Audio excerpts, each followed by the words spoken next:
I don't know how you can possibly just assume, oh, let's inject some kind of supernatural spaghetti monster, because of something we can't understand. Of course, that's pretty much all the arguments for God, but perhaps we could start there. Speaking of spaghetti, I think you might have had some earlier. You appear to have some on your lip. Causing me to laugh is not quite what I would call a good argument.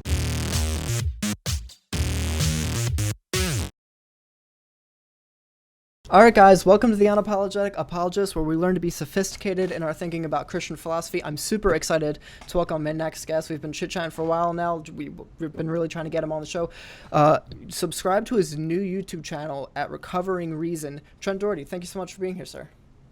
It is absolutely my pleasure. Yeah, so we actually were just talking before about Jordan Peterson and how some people kind of have this gut reaction to, like, at least Christians do, and I know a lot of Christians I've talked to kind of have this reaction where, well, I wish he was really saved, or imagine how much good he could do if he was really saved. And my thought is always, God knows what he's doing, right? Like, God knows presumably where he has people, presumably, right?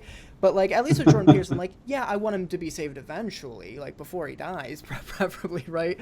But, well, look, maybe this whole concept is saved. I mean, maybe that's where I get off the train, right? I mean, what there is a trajectory. Each person has a trajectory. There's also a fact that only God knows for any given person at any given time. It's just a function, a set of ordered pairs. There's a set of people, P1 through Pn, and a set of times, T1 through Tn. Take any of them, mix and match them any way you want, and only God knows what would happen at that time for that person. But I believe that the answer to that question depends on factors well beyond what has happened up to that point, or at least what has been actually manifested, because I think people's dispositions count as much towards their character and how they're judged as do what they've actually done. So there's all kinds of people who have never murdered someone, but you know what? If they had the chance, or if they weren't just such frickin' cowards, they would have done it, right? That doesn't make them better people than somebody who hasn't killed somebody. It just, in some ways, it makes them worse people. Not only do they have that in there, because look, what did Jesus say? Jesus said, you've heard, do not commit adultery, do not commit murder, but I tell you, if you look on a woman with lust, you've committed adultery in your heart. If you say to your brother, rock, you fool. So that's, I mean, God knows what people would do under various circumstances. And what Jordan Peterson says, he won't say the words, I believe in God, but when he talks about why he won't, a lot of times he casts it in terms of, like, if you say that, you are also committing to a certain way of living consistent with that. Because Jordan Peterson believes that your beliefs are fundamentally action guiding states. So that if you say, I believe X, you need to act in accordance with X. And that if you don't, in a sense, you're sort of besmirching X, And that's something that I think all Christians should believe. Like, if I'm going to say I'm a Christian, I need to live like it, And if you don't, then there's a problem with that. And none of us do live up to that, ever. But there's a sense in which, like, every time you claim to be a believer, that's just one more, like, self-motivation to live up to that, to say to yourself, that's right, I believe in God, I believe that Jesus is the Messiah. So if I'm not forgiving someone, then I am like that the ungrateful steward, the ungrateful servant, It's a powerful thing to say, I believe in Jesus, or I'm a Christian, or I believe in God.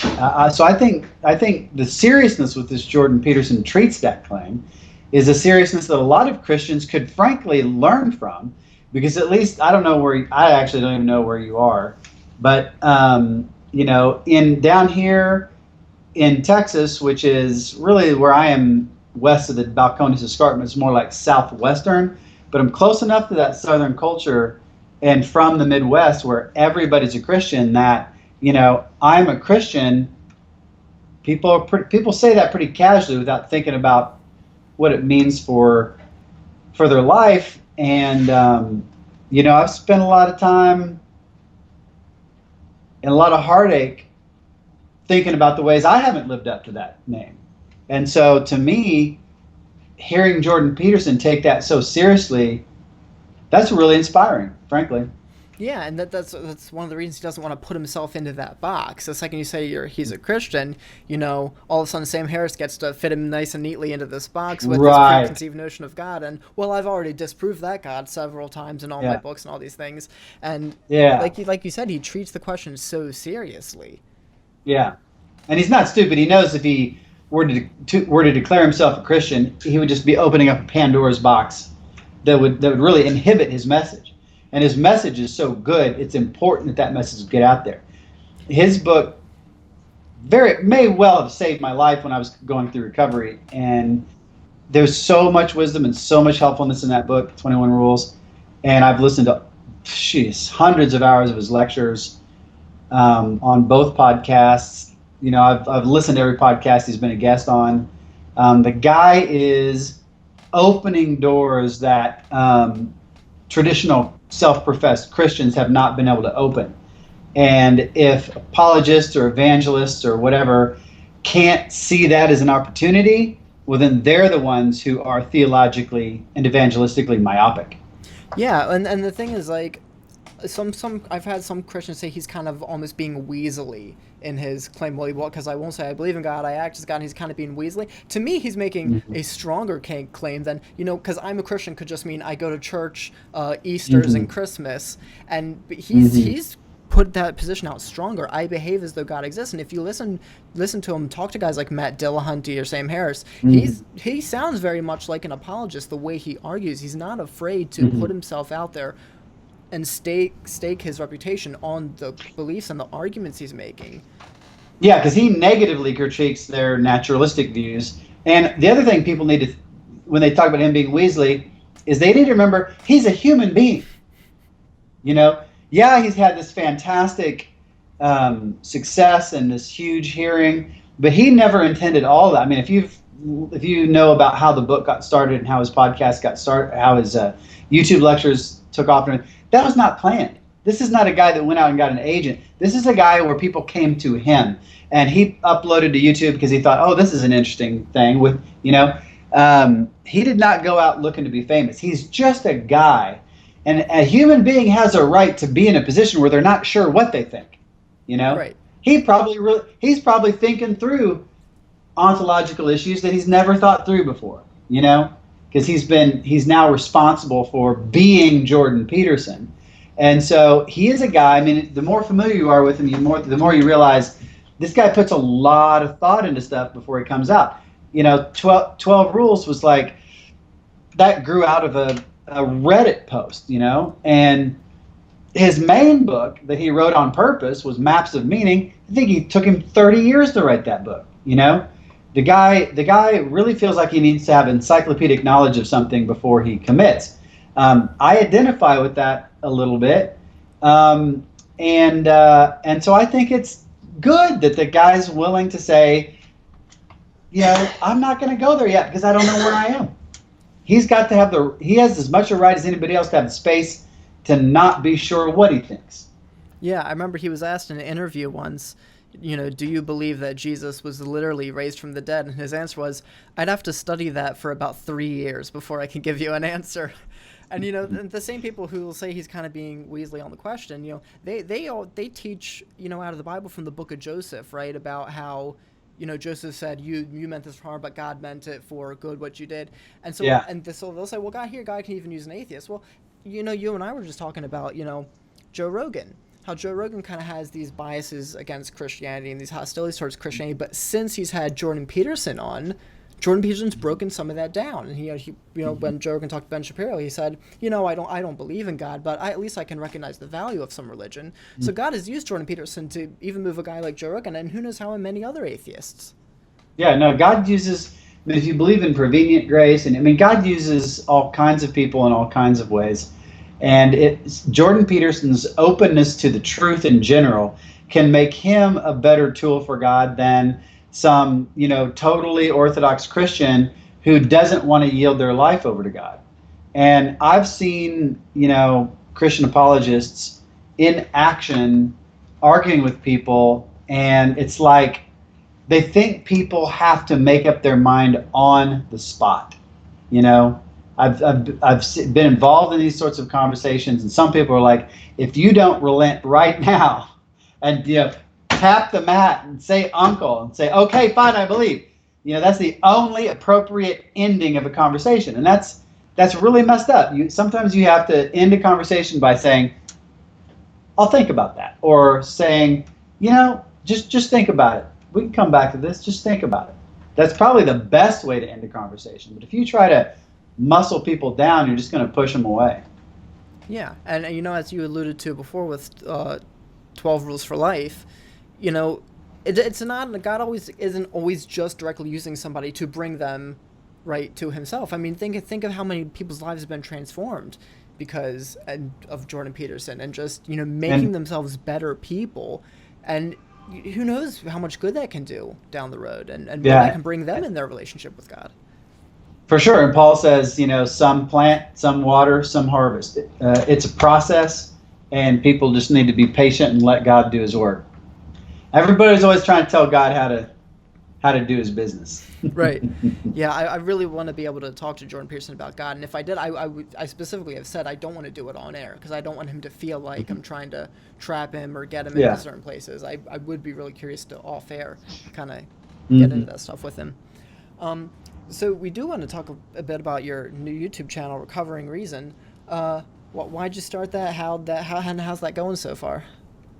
Well, I guess it's going okay. I mean, I've been having a wonderful time recording the videos. I'm learning how to do it better, which is itself kind of fun. The number one thing I like about it is it reaches people directly. As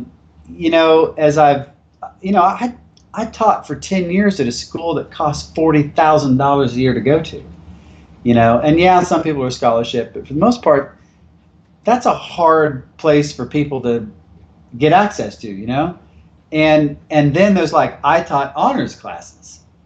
So then those are special small classes of, 10 to 12 people and basically so and then I taught, I was a research professor, so I taught one undergrad class for honors that was 10 or 12 people, and then I would teach one graduate class for 10 or 12 people, and that had a sort of intimacy to it that I enjoyed a lot. But at the same time, it's man, that is not a way to reach a lot of people. You can do it through cell division, which is really great, and I love hearing stories about students of my students. And, I had students come in, directed their PhDs, they went out and taught, and then their students were applying. I got to accept students into the program that were recommended by students whose dissertations I directed, right? So that's cool. That's really neat. But at the same time, there's a whole different world out there of people that don't have access to the resources or aren't a part of those conversations, and they're subject to internet atheists, and they don't really kind of know who's who, right? And so they hear Richard Carrier or Sam Harris or these absolute blathering idiots like that, and they sound like they're so confident that it's oh, they must be somebody. Or Aaron Ra, it's oh, he's got 130,000 subscribers, he must be something. No, it's wrong. These people are they're just how I can't explain how it happens, to tell you the honest truth. But I've thoroughly enjoyed being involved in conversations with people who are kind of out in the trenches, and the channel is as much also aimed at the church as it is at atheists, because the concept behind Recovering Reason is I'm just flabbergasted at the rank scientism, the outdated, outmoded, dilapidated, full of holes logical positivism that is out there as the craptastic epistemology of internet atheism. And I want to recover reason back from that to a moderate evidentialism. But at the same time, over here, beyond all belief, there's fideists and presuppositionalists still out there. I thought that died off decades ago. And so, to me, that's an evangelistic cul-de-sac. I mean, people are growing up in a pluralistic world with tons of different options from A to Z, And as a Christian, you're supposed to just say, well, just the Bible's right. Duh. That's supposed to be an answer. So these people think reason is like the whore of Babylon, and like somebody. I'm known for pushing evidentialism, and I think it's Eric Hernandez had a nice video on believing according to the evidence. And one of the comments was, guys like this will lead more people astray than anybody because they're afraid to assess the evidence. They're afraid they think that the logical evidential approach is somehow contrary to the Spirit. Well, I want to recover reason from that side as well. So it really is sort of a two-way street. And then the third prong is that as I've gone through 2 years so far of 12-step recovery process, I've really, as an academic just mindset, I've studied the process of addiction, studied the phenomenon of addiction, and it really is a loss of reason.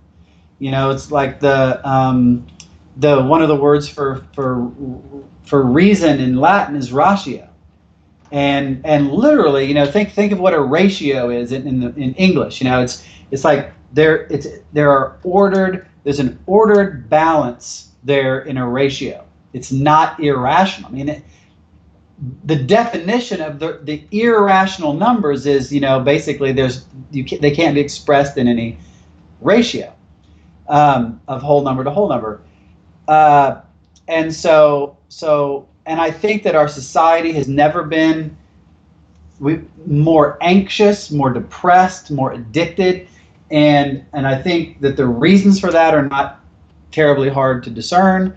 And I think there's a lot of help to be had for people who want out of anxiety, depression, and addiction. And so I want to help recover reason for those people too, because let's face it, man, when you're down in the trenches doing apologetics, you're not just facing people who are struggling with I think naturalism is a better explanation of the phenomenon than theism. No, these people are depressed. They're anxious. The Bible says that Jesus looked upon people like sheep without a shepherd, downcast and afflicted, and he had compassion for them.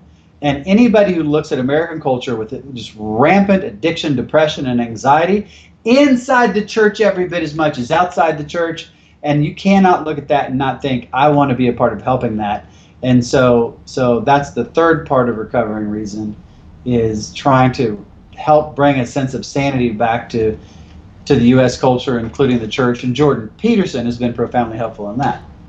Yeah, that's all great. And this, I've talked about, how most of my teenage years, I was raised as a Christian, so I've always believed in Christianity, but most of my teenage years I spent severely depressed, because, I've always just kind of been more intellectually oriented. And, in church there's this phrase, and God, I still hear this and I hate it so much, this phrase of, well, we can't rely on human reason to kind of make sense of these things, and we need to understand, God's plan. And I get the spirit of what they're saying. At the same time, it kind of alienates people like me, because God did create us. God did give us reason. He did give us an intellect to use to understand him. And it wasn't until I got into apologetics and I started understanding that it wasn't just about, oh, well, if you have enough faith, things will be good. If you have enough faith, everything will work out. And yeah. That's profoundly harmful to people who suffer misfortune, because then they internalize that and they worry, maybe I didn't have enough faith. And that's very, you talk about instilling depression in somebody, that would do it. And so my first real apologetic mentor was Norm Geisler, who passed away this year. The associate pastor at the church at which I was ordained at 18, Southern Baptist,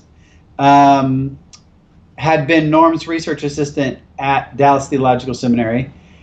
And when he met me and saw me reading all this philosophy, he contacted Norm. So I went immediately from high school into seminary at Liberty University, and Norm was my mentor. I mean, I practically lived with the guy. He was a very godly man, always oriented towards the gospel and evangelism, a pastor, a preaching pastor himself. And he's like, look, and he may not have made this up, but he's the one who instilled it in me. He said, the heart will not accept what the mind rejects. And that was really borne true in my experience of Christians who they did their best to just sort of manufacture faith, from whole cloth. But up here, they never bought it. And guess what? 2, 3, 4 years down the line, what are they doing? Reading like Richard Dawkins or something, right? They've bagged the whole thing because it didn't work, Or this wacko, who's this idiotic, like, praise band guy that everybody's been talking about? Hillsong? What the hell is that? Who is this guy? The one I've seen is the band's name is Skillet. I've been seeing things about him. I don't know if he's the one you're. What's Hillsong? Is there a Hillsong something? Yeah, there is. Hillsong I know is but the church I go to, basically all the songs they sing are from Hillsong. But well, I think if I'm not mistaken, the articles I'm seeing, it's some guy high up at Hillsong abandoned his faith because he had these doubts and he couldn't find anybody addressing these sorts of questions. And on a lot of the apologetics boards on Facebook, they were like, how about everywhere? And like people were like, I just Googled, why does God allow suffering, or just whatever. And it's like, okay, well, there's 10 billion links, and like, I mean, it's just like, the heck is the matter with people, Right. So the happy clappy campfire of Christianity isn't good for people if that's all it is. If that's where it ends, if it's just feel-goodism, then it's not going to last, because when the shit hits the fan, and man, it eventually will for everyone. And if you haven't been sprayed with the shit that's been shredded by that fan yet, buddy, hold on to your seat, because it's coming. Happens to everybody in life sooner or later. And if your faith is based on happy, clappy, feel-good campfire songs, then guess where you're going to be? You're going to be hightailing it out of church and trying to find some other solution. And that's another part of the great message of Jordan Peterson is, Jordan Peterson's central message is the same as Buddhism, all life is suffering, which is in a way the Christian message is everything is tainted by sin. Everything is tainted by sin. Every beautiful thing is tainted by sin, and not what it should be. And our Christianity has to be consonant with that. It has to, when I was not raised in church, I had never darkened the door of a church before 16. And when I went and heard the gospel for the first time as a sort of already burned out party boy, I was like, oh my gosh, this is like, I just never heard anything like this before. And I thought, there's something here that's so far beyond the life that I've been pursuing and leading, something that admits, because like when you're in the party scene, nobody's talking about the downers, right? Nobody's admitting the difficulties in their life. It's like everybody's Instagram. Every time Instagram only puts the good stuff on there. That's what we do anyway. It's what we do in real life. We're at a party. People say, so how are things? Like, oh, well, my wife just left me. My dog died. My truck won't start. My house flooded. No. There are a few people sometimes that like to complain a lot, but for the most part, we're just like, oh, they're great. And then, it's like our Instagram accounts get together. It's not even us, right? It's not just the happy face I put on Instagram. I go to the party with my happy face on, with my Instagram right here, and we don't make those real connections. And what made Christianity work in the early days was it made those real connections. It was the freaks and the geeks that were the first early converts. And we need to see more weird people in church. We need to see more sinners and publicans in church. We need to see more prostitutes in church. It's funny, at church today, one of our former assistant pastors he's moved to Florida a couple months ago, and he started a church down there, and he came today and he was guest speaking, and he was saying like that, he's like, it is not a safe place in my church. Don't leave your purse unattended at my church. We got sinners, we got thieves, we got all these people, and he's like, and I'm not changing it. Yeah. Um, The church that I was saved in was like that. It was Northside Nazarene at the corner of 10th and Lincoln, next to an old abandoned, burned out hospital. It was not a safe place. And, I think one of my biggest spiritual problems was I moved from where I was, very radical, born again, person who never really heard the gospel before, became on fire for the gospel, preached on streets, stuff like that, up in Chicago doing that, to greater and greater degrees of comfort through teaching at Christian schools, things like that. Um, and I think I just lost touch with.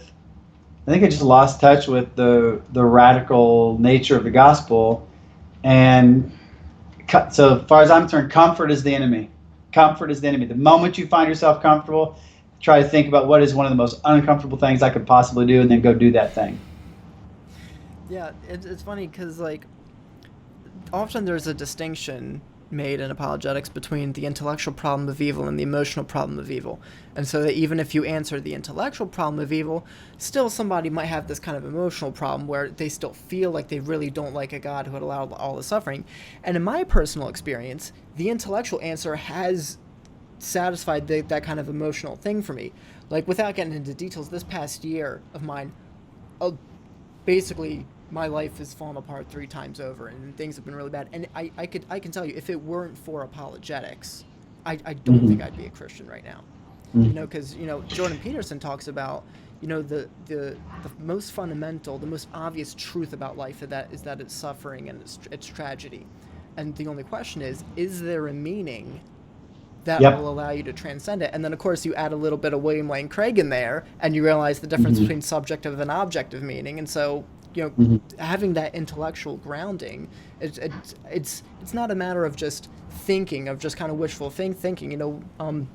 One thing I've wanted to talk about is my grandfather. When he passed away, I really wasn't sad. My grandfather was a missionary. He traveled all around the world. He wrote a book I got on the shelf there. And me and him were really close. But when he passed away, I wasn't sad. And the reason I wasn't sad was because, unlike what the atheists want to say, that oh, you're going to see your loved ones again in heaven, that's just kind of wishful thinking, or that's a lie you tell yourself to make you feel better. No, intellectually, I know that that's the way reality is. It's not just, I hope I'm going to see him. Yeah, I'm going to see him again one day. And I'm glad he's being rewarded for all of the work he's done in his life. And I have a picture of reality that goes beyond just this life. And so apologetics has just been essential in that for me. Can I say 2 or 3 things about that, actually? So one is that I that resonates with me entirely. The last 2 years for me have been as topsy-turvy as they could possibly get. But I really believed what I wrote in my book on animal suffering, which is that the soul-making theodicy, it's like, if you really believe that that's the purpose of evil, the reason why God allows evil, then you better be prepared to be made a saint. Like, there's nothing more dangerous than sainthood, right? I mean, look at the martyrs of the early church, right? There's nothing more dangerous than sainthood. And so it's like there's the old Chinese curse, may you live an interesting life. I mean, no boring lives lead to sainthood, honestly. In fact, there's almost a problem from not evil. Like, if God wants all people to be saints, how is it that there are people who aren't suffering as badly as they should be, right? So, that totally resonates with me. I have not found that in my travails philosophy is. I found philosophy a consolation, just as Boethius did. I found that Lady Philosophy didn't desert me at all. She was right there for me, and my recovery has been aided in innumerable ways by the truths that I understand intellectually. Secondly, so take this phenomenon of you're not fundamentally not being sad at your grandfather's death.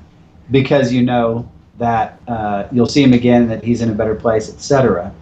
Now, notice though that Jesus' reaction to Lazarus dying was to weep.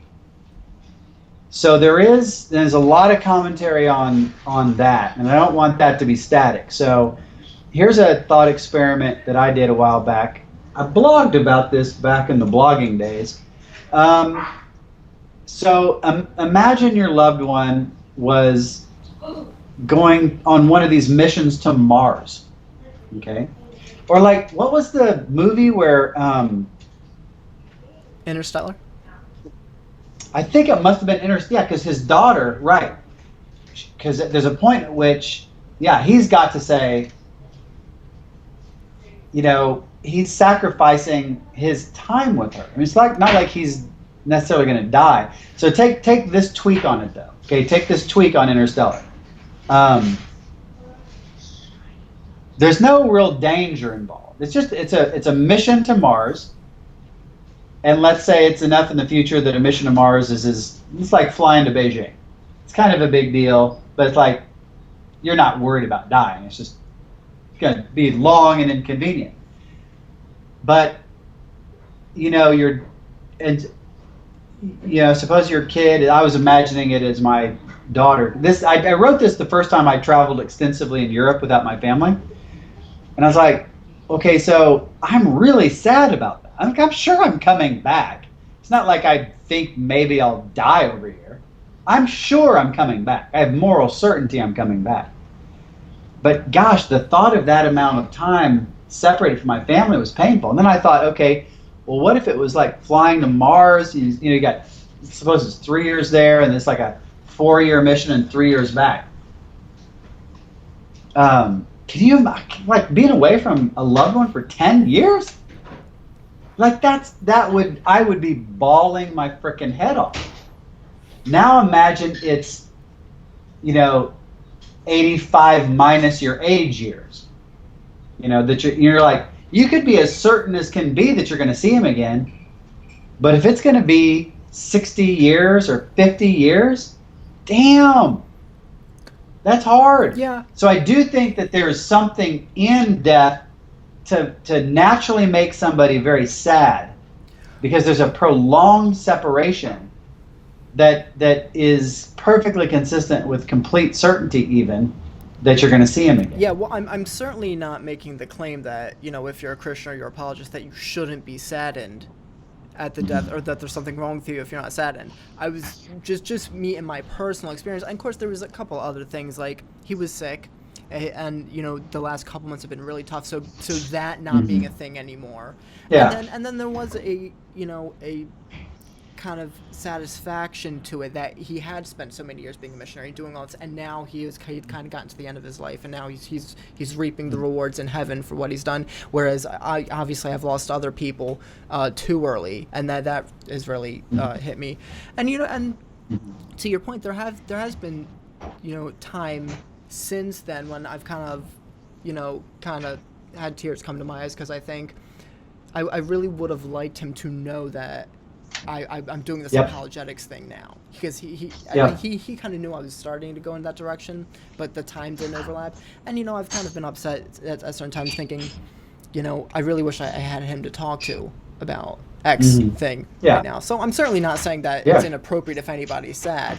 I was kind of more making commentary on, you don't want to alienate people by kind of taking reason out of it and thinking, okay, you just need Jesus, you don't need to focus on arguments or evidence over here or anything like that, because it has played such a major role in my life. Yeah. No, I agree with that. I mean, I lost my mom pretty early, and I just, as my boys grow up, my boys are 10 and 12 now, I want to ask my mom what I was like then. Like, I really wish I could ask her that, because I don't remember what I was like, and my views would probably not be good anyway. I really, really, really wish I could find out from her what I was like then, and it makes me really sad that I can't do that. But there's a section in the Brothers Karamazov called called A Woman of Little Faith. Everybody's always a Grand Inquisitor. Grand Inquisitor's great, but there's a whole lot of book. You're like me, you gotta reach in for the book. There's a whole lot of book. Ooh, that's a nice copy. It's got Theodore himself right there, man.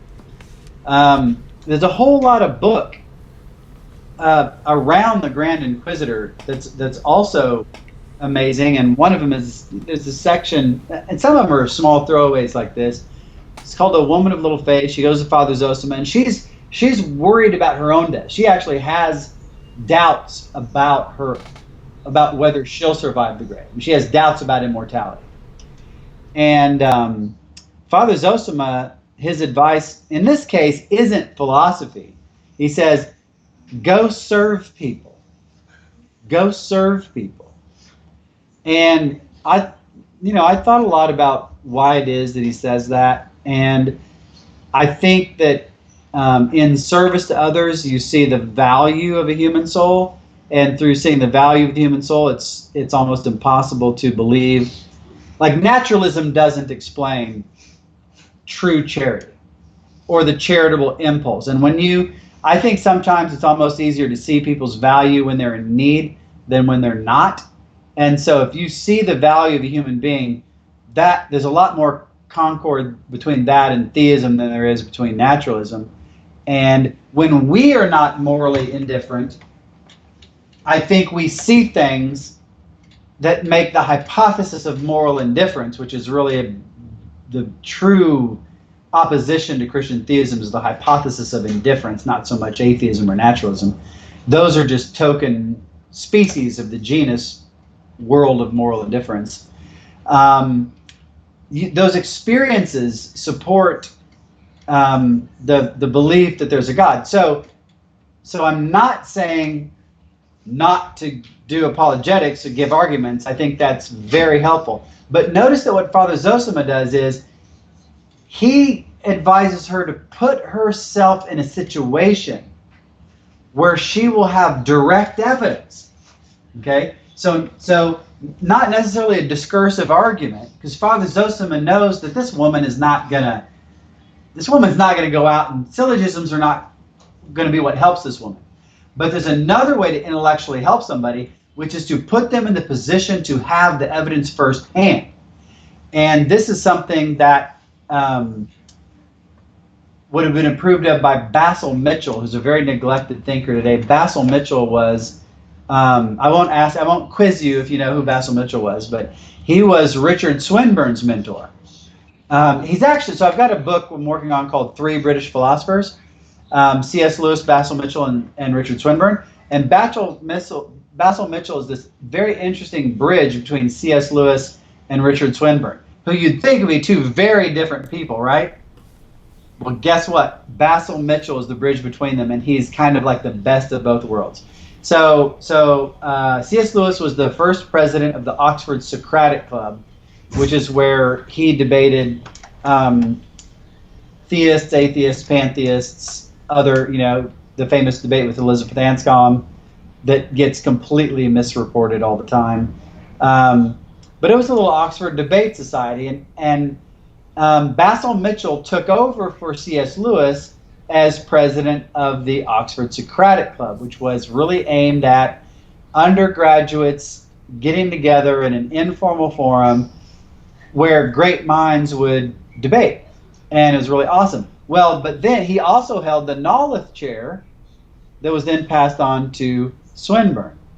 And then Brian Leftow, and God only knows who's next. Did they appoint somebody yet to the Knowleth chair? Actually, I think they did. And it was a non-terrible appointment, which is a win right now. So there's this guy, Bassel Mitchell. You got to look him up. He's totally awesome. I wrote a little obituary for him that I'll see if I can find.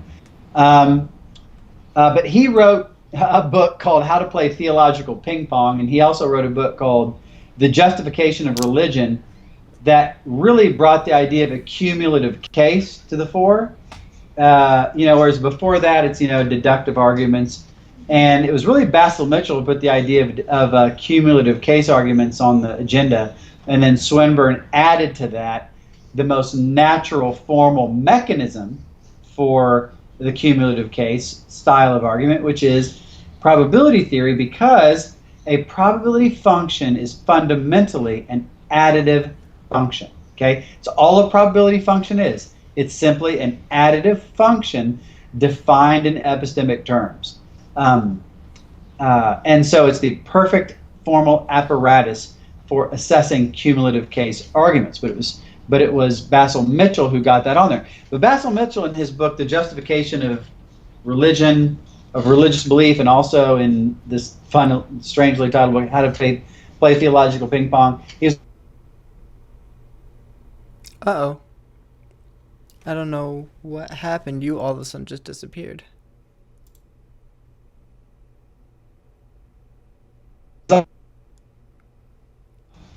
I appear to myself to be here. Oh, there you go. You're back. I'm back? Yep. Okay. Sorry about I that. never disappeared. I never disappeared to me, but I'll take your word for it. I was just going on about how for Bassel Mitchell, the idea was the best thing you could do, even apart from argument, and really even what argument was intended to do, was to position someone else to see directly for themselves what you see, right? And this I think, the more philosophical conversations you've been in, the more plausible it sounds. Is you say, well, look at it this way. You'll say, look at it this way. If this were the case, then that would be the case, but we don't think that's the case, so it can't be. Arguments are ultimately only there to get you to see something for yourself. Because frankly, if you don't see it, you're just going to do a modus tollens instead of a modus ponens. Every single deductively valid argument is just as easily seen as a reductio on one or more premises as it is as a proof of the conclusion. So you can never take the psychological aspect out of true argumentation. There's one thing that's called a formal argument, that's a syntactic structure in a formal language, but then there's the speech act of arguing. And the speech act of arguing makes use of the formal apparatus of arguments for one purpose, and that is to get somebody to see the truth of a proposition.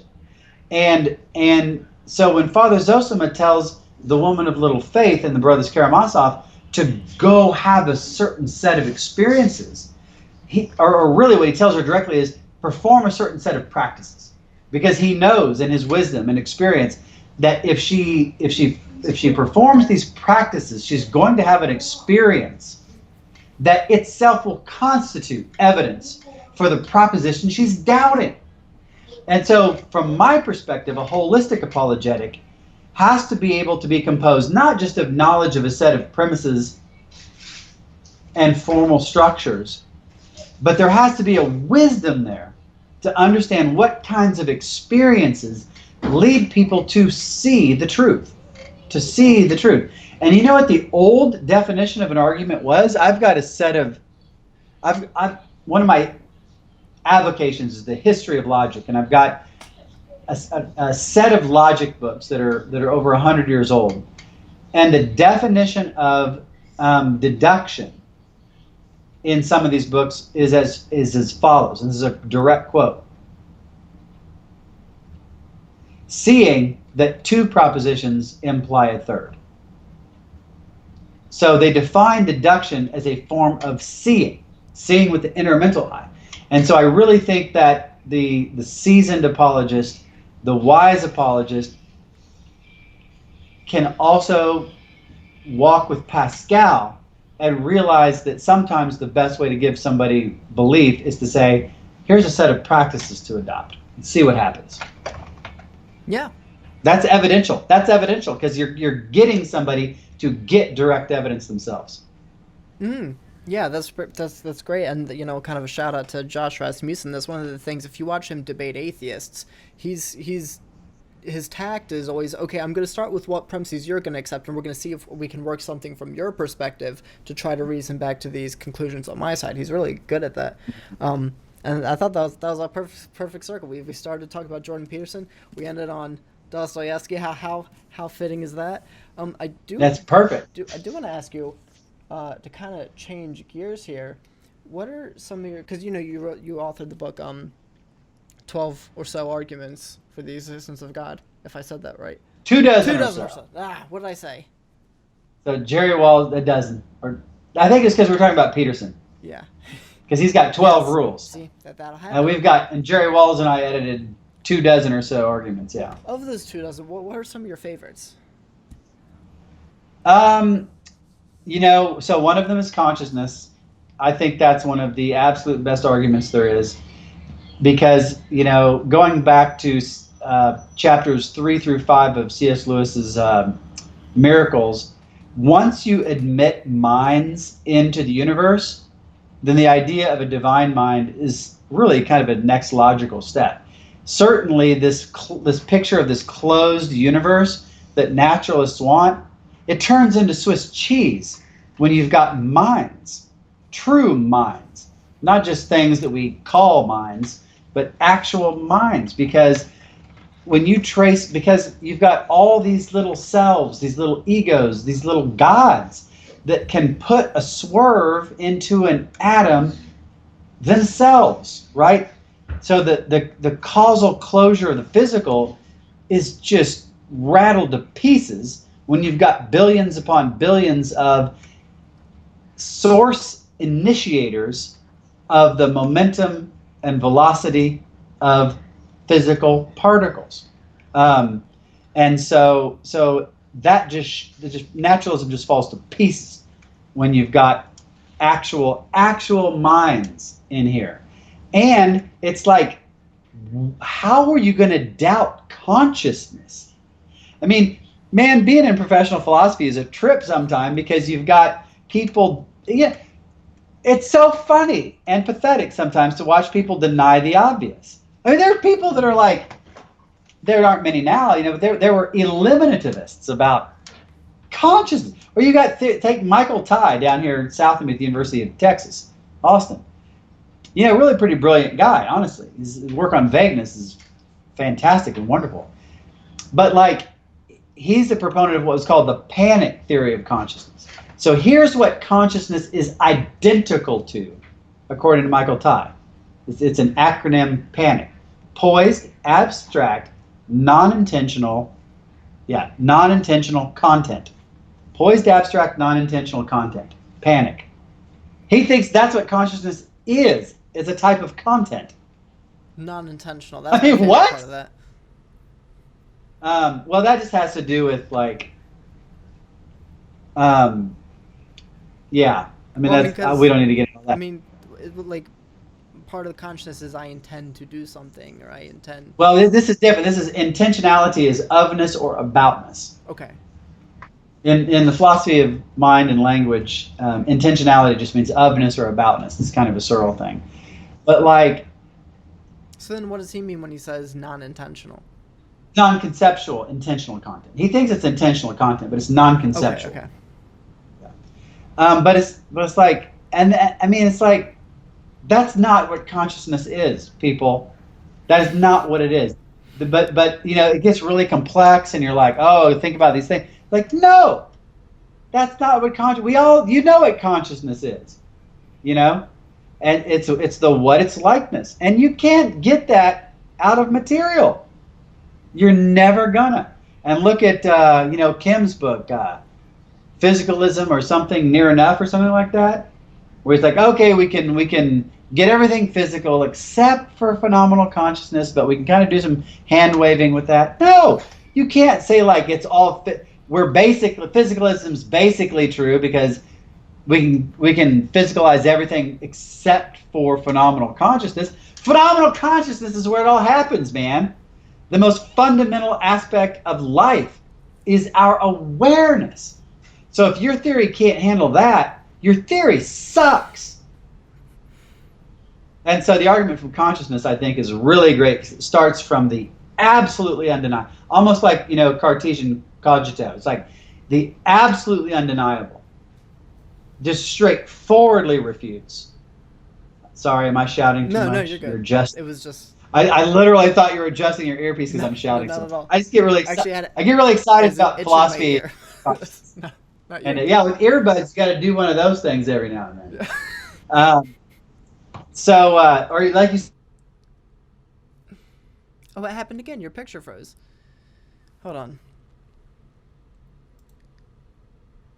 Hopefully this will only be a few seconds like it was last time. said, Now you're back. Yeah, it did the same thing last time. It just froze for a couple seconds and said poor connection, but we got you back now. I probably had scared my.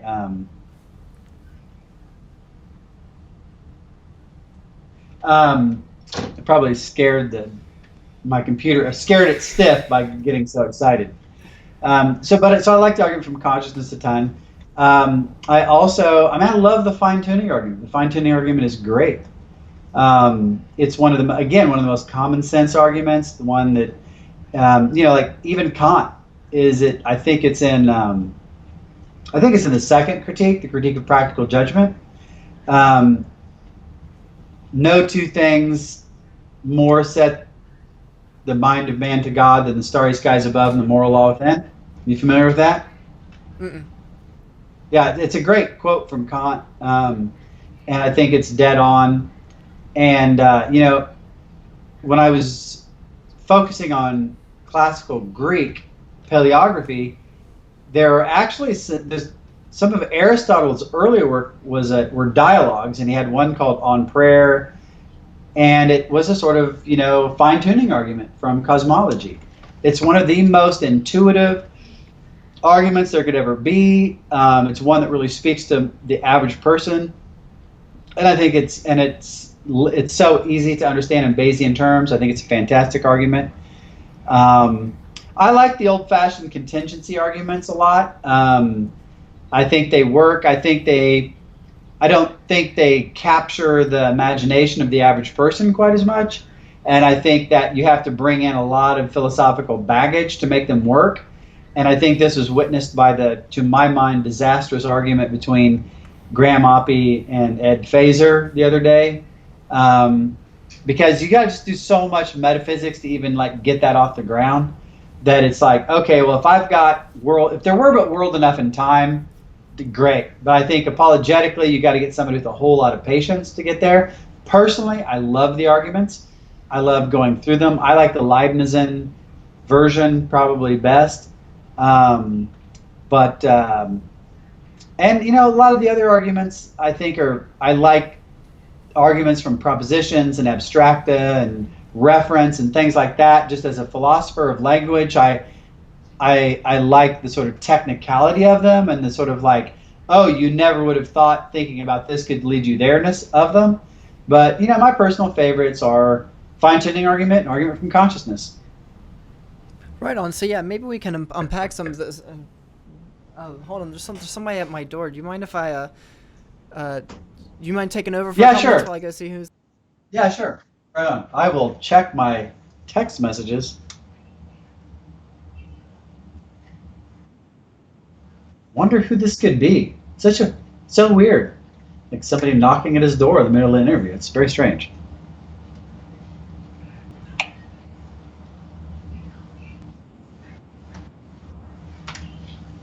Well, what do we have here? Well, I do believe you have Maxwell Yates, and I could not help but show up because I heard you making some absurd arguments as if these are supposed to lead to God, like consciousness or fine-tuning or contingency. I find them absolutely ridiculous. I think consciousness is honestly so mysterious that I don't know how you can possibly just assume, oh, let's inject some kind of supernatural spaghetti monster because it's something we can't understand. Of course, that's pretty much all the arguments for God, but perhaps we could stop there. Speaking of spaghetti, I think you might have had some earlier. You appear to have some on your lip.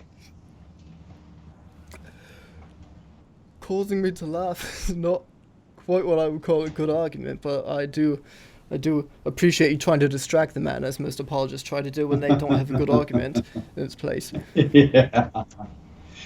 Hey guys, thanks so much for taking the time to check out this video. If you want to see the entire Atheist Advocate segment, go to Trent's channel, Recovering Reason. A link to his channel will be in the description below. You can see the entire Atheist Advocate segment there with me and him. He was so much fun to have on as a guest. Make sure you subscribe to his channel, but not before subscribing to my channel. I mean, it's only fair. And quick, do it. The video's about to end.